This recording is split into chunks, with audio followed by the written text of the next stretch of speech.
We actually had a case involving a radiologist who failed to timely diagnose breast cancer. The radiologist is the one who caught it, but the physician that she was treating with failed to follow up on the identified lump or questionable lump on the x-ray and the mammogram, and didn't notice it for about 6 months, and by that time she had, I think it was stage 3 or almost 4 cancer. We filed the lawsuit.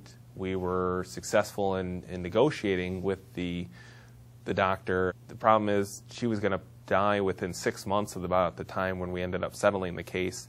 And the insurance company, after hearing everything and knowing, and their doctor even admitted that he made a mistake, the cap at that time was, I think, just under $400,000. They decided that even though we were right, even though they had easily and admittedly harmed this woman, they were not going to offer the full value of the non-economic damages cap, because they said if we wanted to get the full value, we would have to take them through to a jury and get that amount from a jury. And they offered about $50,000 less than the limits that she was allowed to have, because they knew that it was probably going to cost that much just to get through to a jury and have the trial. We did what we could for her, but it's just horrible to see people put actual dollar amounts straight on a person. My name is Devon Glass. I work with Church Wyble, and we're located in Lansing, Michigan. We have a pretty diverse practice. We do medical malpractice, down all the way to dog bites, automobile accident, prescription drug errors, slip and falls. Pretty much if somebody else is responsible for your injuries, we will handle that type of case.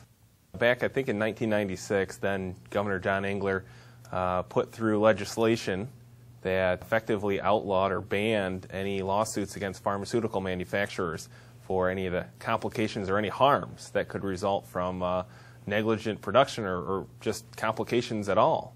And we're the only state in the union that has that. We have malpractice caps in Michigan on non-economic damages. If it doesn't involve conscious pain or suffering or injury to a reproductive organ, the cap right now is just over $400,000. So if they break your leg or something like that, you get up to $400,000 for the non-economic, the pain and suffering damages.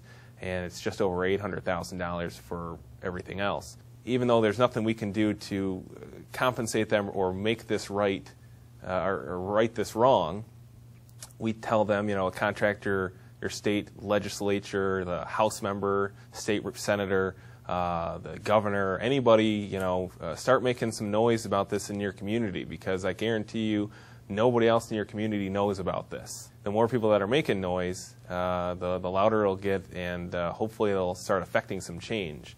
The first thing that we do is when people come to us with a problem, we listen to what they have to say, and we'll listen to what their problem is, what the complications are.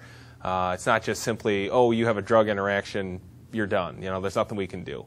Because sometimes for people, it's good for them to know that somebody's there to listen to them and wants to hear what they have to say. Even if there's nothing we can do to help them, it can be helpful for them to know that somebody's at least willing to listen to what they have to say, hear their complaints and their concerns, and sort of educate them about what the laws are.